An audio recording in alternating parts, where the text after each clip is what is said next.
बी ए भाग 1 युनिट दुसरे त्यातील 2.1.2 मागणीचा नियम लॉ ऑफ डिमांड या प्रकरणामध्ये आपल्याला मागणीचा नियम शिकायचा आहे. सुरुवातीला मागणीची व्याख्या, मागणीच्या नियमाची व्याख्या त्याने दिलेली आहे. काय म्हटलं त्याच्यामध्ये? विशिष्ट परिस्थितीत वस्तूची किंमत उतरली तर त्या वस्तूकरता असणारी मागणी वाढते व किंमतीत वाढ झाल्यास त्या वस्तूकरता असणारी मागणी कमी होते. म्हणजे किंमतीच्या व्यस्त दिशेने मागणीमध्ये बदल होतो. कारण एखाद्या वेळेस ज्या वस्तूच्या किंमती वाढतात तेव्हा ती वस्तू व्यक्तीला महाग वाटायला लागते आणि म्हणून तिची नग कमी खरेदी केले जातात. म्हणून जेव्हा वस्तूची किंमत वाढते तेव्हा तिची मागणी कमी होते. पण जेव्हा एखाद्या वस्तूची किंमत कमी होते तेव्हा ती वस्तू आपल्याला स्वस्त वाटायला लागते आणि मग त्याचे आपण पर्यायी वापरसुद्धा वाढवतो आणि ती वस्तू स्वस्त झाल्यामुळे त्या वस्तूची नगसंख्या आपण वाढवतो. नगसंख्या वाढवल्यामुळे त्या वस्तूच्या मागणीमध्ये वाढ होते. म्हणजेच काय, त्या वस्तूची किंमत जेव्हा वाढते तेव्हा मागणीत घट होते आणि जेव्हा वस्तूची किंमत घटते तेव्हा मागणीमध्ये वाढ होते. असा हा मागणीचा नियम आहे. आणि एकूणच काय तर किंमतीच्या व्यस्त म्हणजे विरुद्ध दिशेने मागणीत हा बदल होत असतो. म्हणजे जेव्हा किंमत वाढते मागणी कमी होते, किंमत कमी होते मागणीमध्ये वाढ होते. अशा प्रकारचा हा मागणीचा नियम आहे.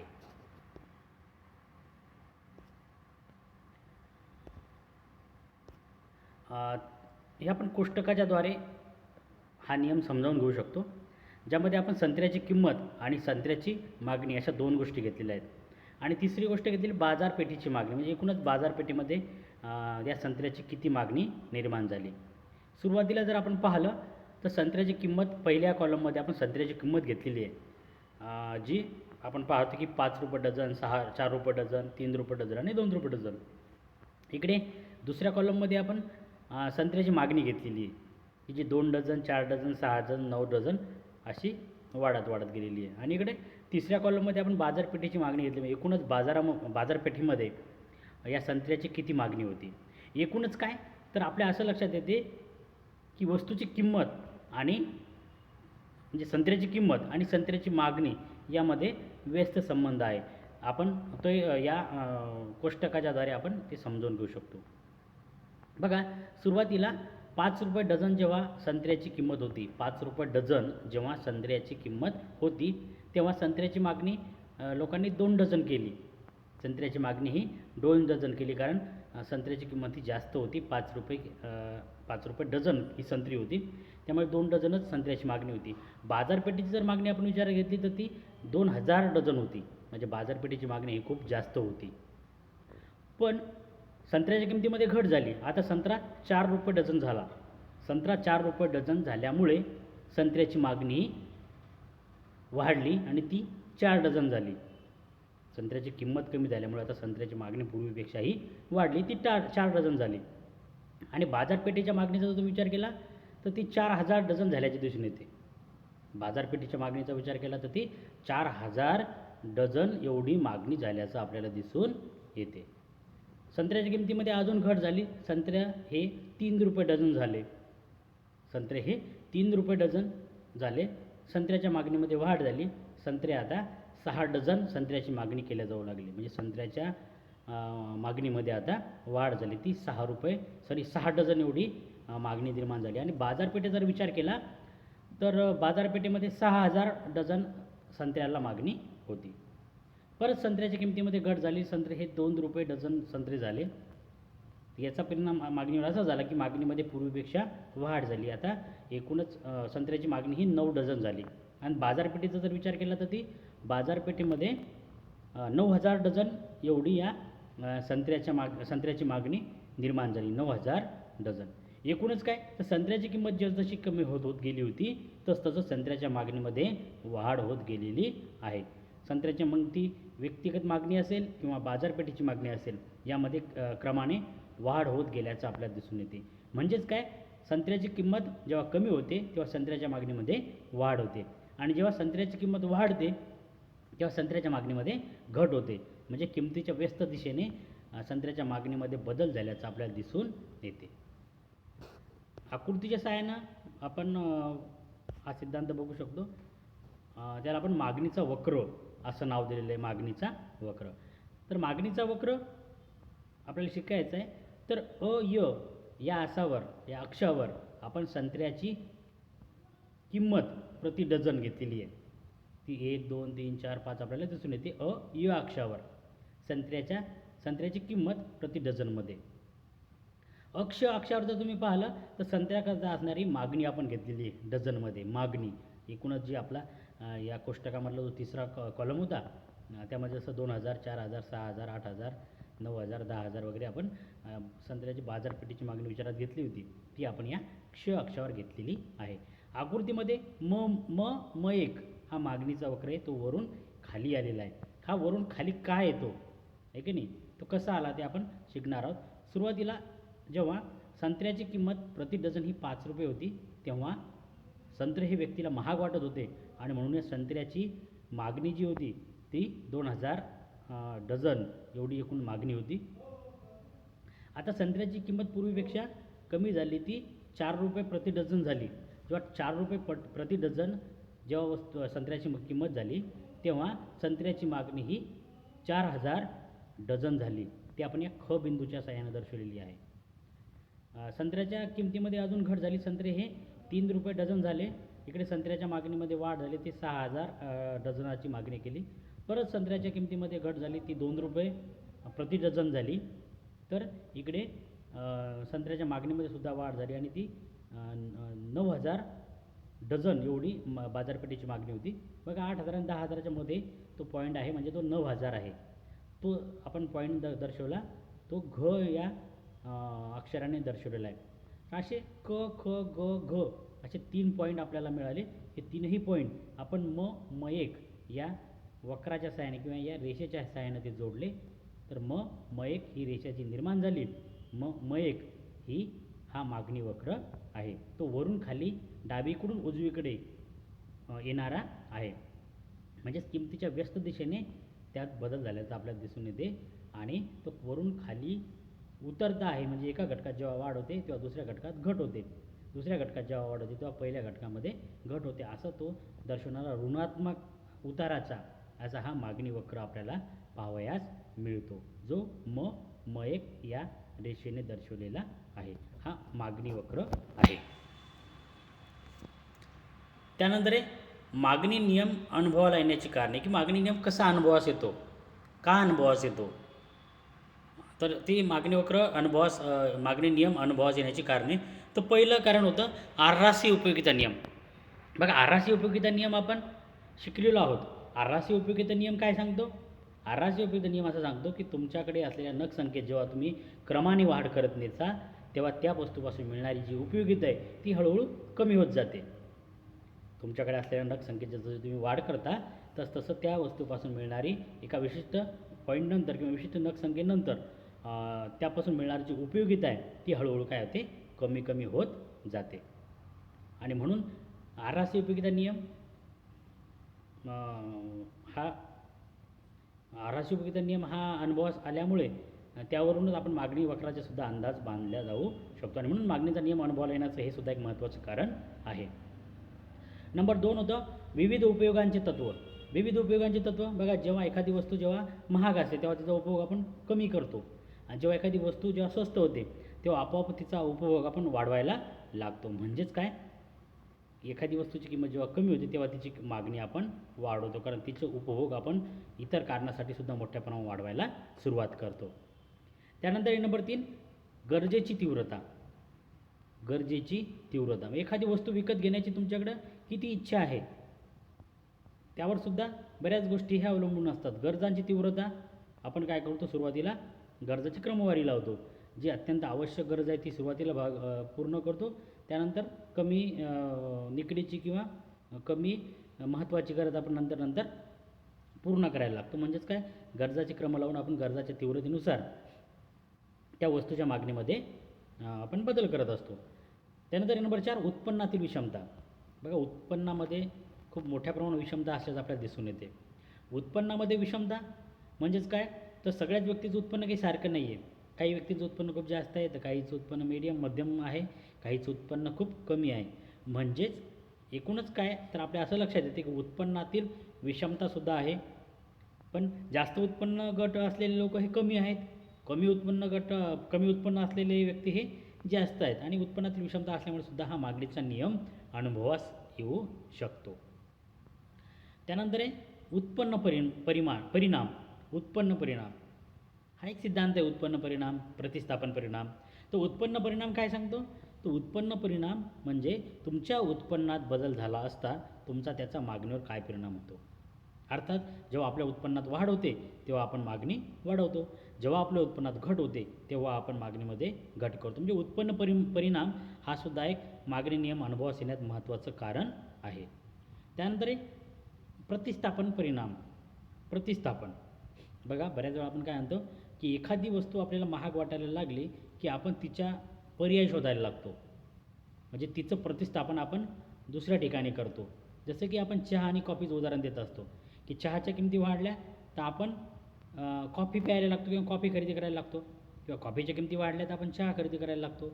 म्हणजेच एका वस्तूचं आपण दुसऱ्या वस्तूमध्ये प्रतिस्थापन करतो. आता प्रतिस्थापन करत असताना दुसऱ्या वस्तूची किंमत, दुसऱ्या वस्तूची उपलब्ध असलेले नग, या सगळ्या गोष्टी अवलंबून असतात. पण ह्या सगळ्यात हा जो प्रतिस्थापन परिणाम हा जो सिद्धांत आहे हा कार्यान्वित होतो, तो अनुभवास आलेला आहे. आणि म्हणूनच या सगळ्याचा परिपाक म्हणून मागणी नियमसुद्धा अनुभवास येतो. ही सगळे त्या मागणी नियम अनुभवास येण्याची कारणं होती. त्यानंतर मागणी वक्र उतरता किंवा ऋणात्मक असण्याची कारणं. हा ऋणात्मकच का आहे? आपण अगोदर पाहिलं की मागणीचा वक्र हा ऋणात्मक आहे, वरून खाली येणारा असा तो वक्र आहे. तो वरून खाली काय, तो ऋणात्मक का असतो? त्याचं पहिलं कारण आहे, जेव्हा एखाद्या वस्तूची किंमत घटते तेव्हा त्या वस्तूबाबतची इच्छा जास्त प्रमाणात पूर्ण करण्याची आपली स्वाभाविक प्रवृत्ती असते. म्हणजे जेव्हा आपल्याला एखादी वस्तू स्वस्त वाटायला लागते तेव्हा आपण तिचा उपभोगा वाढवतो, किंवा आपल्या ज्या ती वस्तू उपभोगण्याची जी काही इच्छा अपूर्ण असतात त्या आपण पूर्ण करण्याचा प्रयत्न करतो, आणि आपोआपच त्या वस्तूची खरेदी आपण वाढवतो, आणि मागणीचा वक्र हा उतरता यायला सुरुवात होते किंवा ऋणात्मक यायला सुरुवात होते. नंबर 2चं कारण होतं, वस्तूची किंमत घटली तर तिचा अनेक कारणाकरता उपयोग करण्यात येतो. वस्तूची किंमत जेव्हा कमी होते, जेव्हा घटते, तसं वीज आपण अनेक गोष्टीसाठी वापरत असतो. जेव्हा विजेचे दर कमी होतात तेव्हा आपण विजेचा वापर अनेक कारणासाठी वाढवतो. म्हणजेच एखादी वस्तू आपल्याला जेव्हा कमी किमतीत मिळते तेव्हा तिचा आपण वापर वाढवतो, आणि हे सुद्धा एक कारण आहे की मागणीचा वक्र हा उतरता किंवा ऋणात्मक असतो. नंबर 3 आहे, किंमत घटल्यामुळे उपभोक्त्याचे उत्पन्न वाढते. किंमत घटल्यामुळे उपभोक्त्याचे उत्पन्न वाढते. बघा की एखाद्या वेळेस आपलं उत्पन्न जागेवरच आहे पण वस्तूच्या किमती कमी झाल्यात, उत्पन्न तेवढंच आहे पूर्वी जेवढं होतं तेवढं, पण वस्तूच्या किमती जेव्हा कमी होतात तेव्हा असलेलं उत्पन्न आपल्याला जास्त वाटायला लागते. म्हणजेच आता कमी पैशामध्ये जास्त वस्तू आपल्याला मिळतात जेव्हा वस्तूच्या किमती कमी होतात तेव्हा. म्हणजे जेव्हा वस्तूच्या किमती कमी होतात तेव्हा कमी पैशामध्ये आपल्याला जास्त वस्तू मिळतात, अशा वेळी आपल्याला आपलं उत्पन्न वाढल्याचा भास होतो. त्यामुळे तो त्या वस्तूची अधिक नग खरेदी करतो, आणि मागणीचा वक्र हा ऋणात्मक किंवा उतरता येतो. हे सुद्धा याचं एक मागचं कारण आहे, मागणीचा वक्र उतरता किंवा ऋणात्मक असण्याचं.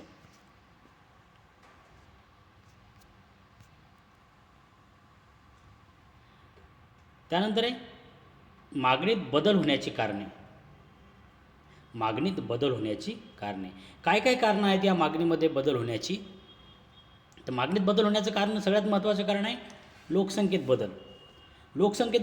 बघा, एखाद्या वेळेस जेव्हा अचानक लोकसंख्येमध्ये वाढ होते तेव्हा आपल्या त्या एखाद्या एरियामध्ये जर नवीन भागातून काही लोक आले असतील, ते नवीन लोक आल्यामुळे त्या वस्तूच्या मागणीमध्ये ते काय करतात, वाढ करतात.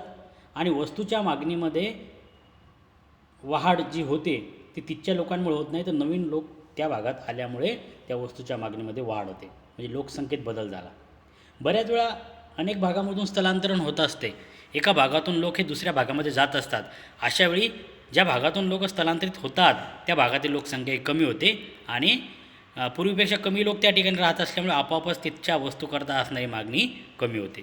म्हणजे मागणीवर परिणाम किंवा मागणीत बदल करण्याचं सगळ्यात महत्त्वाचं कारण आहे लोकसंख्येतील बदल.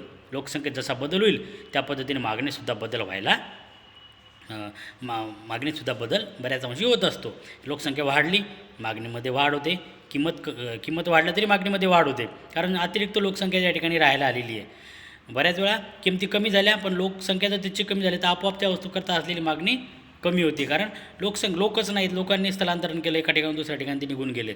अशावेळी त्या भागातील वस्तूच्या मागणीमध्ये घट होते. त्या वस्तूची किंमत कमी झाली तरीसुद्धा, म्हणजे मागणीत बदल होण्याचं एक कारण आहे लोकसंख्येतील बदल. नंबर 2 आहे उत्पन्नातील बदल. बऱ्याच वेळा वस्तूच्या किमती जाग्यावरच आहेत, पण लोकांच्या उत्पन्नात वाढ होते. लोकांच्या उत्पन्नात वाढ झाल्यामुळे त्याला आता पूर्वीची असलेली जी वस्तूची किंमत होती ती कमी वाटायला लागते. पूर्वी असलेली वस्तूची किंमत त्यांना कमी वाटायला लागते. वस्तूची किंमत त्यांना कमी वाटायला लागते, कारण यांच्या उत्पन्नामध्ये वाढ झाली. पण बऱ्याच वेळा यांच्या उत्पन्नात जर घट झाली असेल तर आहे त्या किमती यांना जास्त वाटायला लागतात, कारण यांचं उत्पन्न आता पूर्वीपेक्षा कमी झालेलं असते. म्हणजे उत्पन्नातील बदल हे सुद्धा मागणीत बदल करण्याचं एक महत्त्वाचं कारण आहे. त्यानंतर उपभोक्त्याच्या आवडीनिवडी किंवा फॅशनमधील बदल. एखादी वस्तू आपल्याला जेव्हा आवडते त्या वस्तूची हवी ती किंमत आपण द्यायला तयार होतो. किंवा फॅशन आहे, बऱ्याच वेळा नवीन फॅशन येत असतात, अशावेळी त्या वस्तू महाग असतात, पण फॅशन म्हणून आपण त्या वस्तू विकत घेत असतो. मग अशावेळी आवडनिवड किंवा फॅशन यामुळे सुद्धा मागणीमध्ये बदल होत असतो. त्यानंतर नंबर 4 हवामानात व ऋतूत बदल. हवामानात बदल झाला. पावसाळा होता, रेनकोटच्या मागणीमध्ये वाढ झाली. हिवाळा सुरू झाला आहे, आता रेनकोटच्या मागणीमध्ये वाढ होणार नाही, रेनकोटच्या मागणीमध्ये घट होईल. आता स्वेटर किंवा उलनच्या कपड्याच्या मागणीमध्ये वाढ होईल. म्हणजे जसं ऋतू बदलेल, हवामान बदलेल, त्यानुसार सुद्धा आपण आपल्या मागणीमध्ये बदल करत असतो. त्यानंतर आहे सामाजिक चालीरीतीमधील बदल. बऱ्याच गोष्टी अशा असतात की ज्याची उपयोगिता आहे नाही याचा विचार न करता सामाजिक चालीरीती आहेत, सामाजिक परंपरा आहेत, म्हणूनसुद्धा आपण बऱ्याच वेळा काही वस्तूच्या मागणीमध्ये वाढ करत असतो. बऱ्याच वेळा पाहतो की धार्मिक चालीरीती आहेत किंवा सामाजिक चालीरीती आहेत, त्यांना अनावश्यक खर्च आपल्याला करावा लागतो. जसं की लग्न कार्यामध्ये आपण पाहतो बऱ्याच वेळा की अनावश्यक काही खर्च असतो, पण तो समाजाच्या चालीरीती पाहता तो करणं त्या लोकांना क्रमप्राप्त ठरतो किंवा त्यांना तो करावाच लागतो, कारण ती समाजाची चालीरीत असते. अशावेळी सुद्धा अशा गोष्टीमुळे सुद्धा मागणीमध्ये वाढ झाल्याचं आपल्याला दिसून येते. त्यानंतर आहे उपयोगितेतील बदल. तर उपयोगितेमध्ये काय बदल झाला? उपयोगिता कमी झाली, उपयोगिता वाढली. याचासुद्धा आपल्या मागणीवर मागणीच्या बदलावर परिणाम होत असतो किंवा मागणीत बदल होण्याचं हे सुद्धा एक महत्त्वपूर्ण कारण आहे. त्यानंतर नंबर 7 आहे मुद्रेच्या साठ्यात बदल झाला. मुद्रा म्हणजे पैसा. या पैशाच्या साठ्यात जर बदल झाला तर त्याचासुद्धा मागणीवर परिणाम होतो किंवा मागणीत बदल होण्यास ते सुद्धा एक महत्त्वपूर्ण कारण आहे. तुमच्याकडे मुद्राच कमी आहे, अशावेळी तुम्ही मागणीमध्ये घट करता किंवा मागणी कमी करता. बऱ्याच वेळा तुमच्याकडे मुद्रा मुबलक प्रमाणात उपलब्ध आहे किंवा पैसा तुमच्याकडं खूप मोठ्या प्रमाणात उपलब्ध आहे, अशावेळी तुम्ही मागणीमध्ये वाढ करता. मग मुद्रेच्या साठ्यात जसं बदल त्यानुसार सुद्धा आपण मागणीत बदल करत असतो. म्हणजे मागणीत बदल होण्याचं मुद्रा हे सुद्धा एक महत्त्वपूर्ण कारण आहे. त्यानंतर आहे नंबर 8 संपत्तीच्या वाटणीतील बदल. बघा, संपत्तीच्या वाटणीतील बदल की एकूण देशाचं जे उत्पन्न आहे ते लोकांमध्ये कसं विभागलेलं आहे. बऱ्याच वेळा आपण म्हणतो की उत्पादन तयार करणारे 4 घटक आहेत: भूमी, श्रम, भांडवल आणि संघटन. मग या 4 घटकांमध्ये संपत्तीचं वाटप कसा झालेलं आहे, उत्पादनाचं वाटप कसं झालं, ते जर सम असेल तर मागणीमध्ये वाढ होते, ते जर विषम असेल तर मागणीमध्ये घट होते. म्हणजे मागणीत बदल करणारं हे सुद्धा एक महत्त्वपूर्ण कारण आहे. त्यानंतर आहे पर्यायी व पूरक वस्तूच्या किमतीतील बदल. बघा, पर्यायी व पूरक वस्तूच्या किमतीतील बदल आपण अगोदरच शिकलो की चहाला पर्यायी वस्तू आहे कॉफीला पर्यायी वस्तू आहे चहा. मग पर्यायी व पूरक वस्तूच्या किमतीतील बदल. चहाची किंमत कमी झाली, पण सोबतच कॉफीची सुद्धा किंमत कमी झाली. म्हणजे दोन्ही वस्तूच्या किमती कमी होऊनसुद्धा लोक चहाची मागणी कमी करतात. आता तुम्ही म्हणाल हे कसं काय शक्य आहे? कारण चहाची तर किंमत कमी झाली, मग चहाच्या मागणीमध्ये वाढ व्हायला पाहिजे होती, पण सोबतच कॉफीच्या किमतीमध्ये घट झाल्यामुळे जे लोक चहा प्यायचे ते आता कॉफी प्यायला लागतील, कारण आता त्यांना पूर्वीच्या चहाच्याच पैशामध्ये त्यांना आता कॉफी मिळत आहे. पण त्यांनी कॉफीचा उपभोग घेतला नव्हता आणि म्हणून आता ते काय करायला लागले, कॉफीचा उपभोग घ्यायला त्यांनी सुरुवात केली. म्हणून पर्यायी व पूरक वस्तूच्या किमतीत बदल झाला तरीसुद्धा मागणीमध्ये बदल होतो, हे सुद्धा मागणीमध्ये बदल होण्याचं एक कारण आहे. त्यानंतर नंबर 10, जाहिरात व विक्री व्यय. जाहिरात व विक्री व्यय. एखादी वस्तू तयार झाल्याच्या नंतर, एखादी वस्तू उपभोगासाठी तयार झाल्याच्या नंतर जो खर्च करावा लागतो त्याला विक्री खर्च किंवा जाहिरात खर्च म्हणतात. म्हणजे तो उत्पादन खर्च नाही, तो जाहिरात खर्च आहे आणि जाहिरात खर्च उत्पादन तयार झाल्याच्या नंतर केलं जाते, त्याला जाहिरात किंवा विक्री व्यय म्हणतात. आता जाहिरात व विक्री व्यय कसा आहे, तुम्ही किती जाहिरात करता एखाद्या वस्तूची, त्यावर सुद्धा तुमच्या मागणीमध्ये बऱ्याच वेळा आजच्या या आधुनिक काळात जर आपण पाहिलं तर जाहिरातीचा सुद्धा तुमच्या मागणीवर परिणाम झाल्याचा दिसून येते. कारण ज्या वस्तूची आपण पाहतो खूप जाहिरात आहे, मागणीमध्ये बऱ्याच अंशी त्याच्यामध्ये वाढ होते. आणि एखाद्या वस्तूची जाहिरात नाही आहे, लोकांना ती वस्तू माहीतच नाही, त्या वस्तूच्या मागणीमध्ये बदल किंवा वाढ होणार नाही. आणि म्हणून जाहिरात व विक्री व्यय हे सुद्धा मागणीत बदल होण्याचं एक महत्त्वपूर्ण कारण आहे. त्यानंतर आहे नंबर 11, भविष्यकालीन किमती. बऱ्याच वेळा असं होतं, आपण कांद्याच्या बाबतीत बऱ्याच वेळा पाहतो, कांदा 15 रुपये किलो होता, तो 20 रुपये झाला, तो 25 रुपये झाला, कांद्याच्या किमतीमध्ये वाढ झाली. पण बाजारामध्ये काही अफवा पसरल्या जातात की कांदा हा 70 रुपये, 80 रुपये की 90 रुपये, 100 रुपये किलो होणार आहे. अशावेळी जो कांदा 20 रुपये किलो होता, 15 रुपये होता, नंतर 20 रुपये होता, नंतर 25 रुपये झाला, तो भविष्यात 50 रुपये, 75 रुपये, 100 रुपये किलो होणार आहे. अशावेळी लोक त्या कांद्याच्या किमती वाढवूनसुद्धा त्या कांद्याच्या मागणीमध्ये वाढ करतात. कारण आज जरी पूर्वीपेक्षा कांद्याची किंमत वाढली असेल, पण यापेक्षाही अजून किमतीमध्ये वाढ होणार आहे असं जेव्हा त्याच्या लक्षात येते, तेव्हा तो काय करतो, कांद्याच्या किमती वाढलेल्या असतानासुद्धा कांद्याच्या मागणीमध्ये वाढ करतो. यालाच भविष्यकालीन किमतीचा अंदाज म्हणतात आणि हे सुद्धा मागणीत बदल करण्याचं एक महत्त्वपूर्ण कारण आहे. त्यानंतर हे मागणी नियमाचे अपवाद. मागणी नियमाचे अपवाद तर काय आहेत मागणी नियमाचे अपवाद? पहिलं आहे गिफेनचा विरोधाभास. हा एक चांगला सिद्धांत आहे गिफेनचा विरोधाभास. गिफेन नावाचे शास्त्रज्ञ होते, त्यांनी तो इफेक्ट शोधून काढला, म्हणून त्याला गिफेनचा विरोधाभास असं म्हटलं जाते. काय म्हणत गिफेन, आपण याच्या अगोदर थोडंसं ते शिकलेलं आहे. गिफेन हा सिद्धांत हलक्या वस्तूच्या किंवा हलक्या प्रतीच्या वस्तूच्या बाबत लागू होणारा सिद्धांत आहे. त्यांचं म्हणणं असं आहे की ज्या वस्तू वर्षभर स्वस्त असतात, हलक्या वस्तू साधारण ह्या स्वस्त असतात, ह्या हलक्या वस्तू जेव्हा स्वस्त असतात, जेव्हा वस्तूच्या किमती कमी होतात, तेव्हा महाग वस्तूच्याही किमती कमी होतात आणि हलक्या प्रतीच्या वस्तूच्याही सुद्धा किमती काय होतात, कमी होतात. मग अशा वेळी हलक्या वस्तूची किंमत कमी झाली, महाग वस्तूची सुद्धा किंमत कमी झाली. मग अशा वेळी जेव्हा हलक्या वस्तूची किंमत कमी झाली, तेव्हा हलक्या वस्तूच्या मागणीमध्ये वाढ होणं अपेक्षित आहे. पण हलक्या वस्तूच्या किमती कमी होऊनसुद्धा मागणीमध्ये घट होते. हाच आहे गिफेनचा विरोधाभास. तो कशा किमती कमी होऊनसुद्धा मागणी का नाही वाढत? कारण जेव्हा हलक्या प्रतीच्या वस्तूच्या किमती जेव्हा कमी होतात, सोबतच महाग वस्तूच्या सुद्धा किमती ह्या कमी होतात. मग जे लोक नेहमी हलक्या वस्तू वापरत होते, हलक्या वस्तू विकत घेत होते, आता त्यांना पूर्वीच्याच पैशामध्ये हलक्या प्रतीच्या वस्तू जेव्हा ते विकत घ्यायचे, तेवढ्याच पैशामध्ये आता चांगल्या क्वालिटीची किंवा महाग वस्तू मिळत आहेत. मग अशावेळी ते काय करतात, नेहमीच ते हलक्या प्रतीच्या वस्तू वापरत होते, पण आता मात्र ते चांगल्या क्वालिटीच्या वस्तू वापरायला लागतात. आणि मग जे हलक्या प्रतीच्या वस्तू विकत घेणारे जे लोक होते, ते आता चांगल्या वस्तूकडे वळतील आणि हलक्या वस्तूची किंमत कमी होऊनसुद्धा हलक्या वस्तूच्या मागणीमध्ये घट होईल. हाच आहे गिफेनचा विरोधाभास. हा मागणी नियमाला अपवाद आहे. कारण मागणी नियमाला अपवाद कसा आहे, कारण जेव्हा एखाद्या वस्तूची किंमत कमी होते तेव्हा मागणी वाढणं अपेक्षित होतं, पण हलक्या प्रतीच्या वस्तूच्या किमतीत कमी होऊनसुद्धा, त्यांच्या किमती घटूनसुद्धा, कमी होऊनसुद्धा मागणीमध्ये घट पाहावयास मिळते. त्यालाच गिफेनचा विरोधाभास किंवा मागणी नियमाचा अपवाद असं म्हणतात. नंबर 2 आहे प्रतिष्ठेच्या वस्तू. बऱ्याच गोष्टी या प्रतिष्ठेच्या वस्तू असतात. जसं हिरे असतील, काही महागड्या गाड्या विकत घेणं असेल, हा प्रतिष्ठेच्या वस्तू मानल्या जातात.